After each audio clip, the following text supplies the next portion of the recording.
Now, on the continuing unrest in Venezuela, we're joined live from Florida by Russ Dallen. He's the president and editor-in-chief of the Latin American Herald Tribune. Thanks for joining us.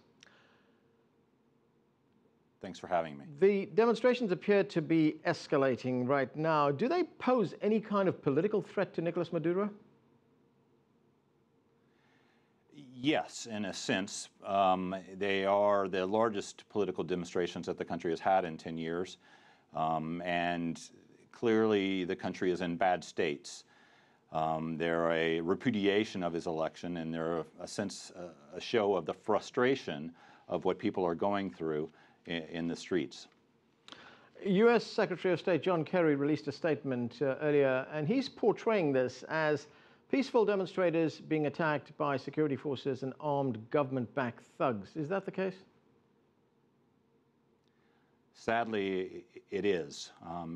But the Venezuelan government, if you had been watching TV in Venezuela today, you would have been quite surprised that there was an even opposition march going on. All the TV showed, this, which is all the state channels showed, was the march by the government supporters in red. And you would never have had any idea that there was an opposition march going on. You know, one of the theories we've been hearing about why these demonstrators have taken to the streets and why these demonstrations have become so violent is that the opposition in Venezuela has no way of making their feelings known right now because the media, the opposition media, has effectively been shut down. Is there some credence to that? You're exactly right. It's a sense of frustration for the situation that they find themselves in. You have inflation that's over 56%. It's actually, that's the official rate. It's actually much worse than that in reality. That's the government's figures. You have a currency that's in the black market that is worth less than a fourth of what it was at the start of the year. You can't get access to dollars except in the black market.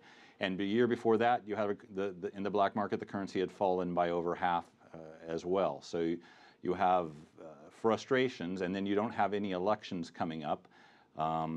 So there's this miasma that the country finds itself in, and there's really no way out.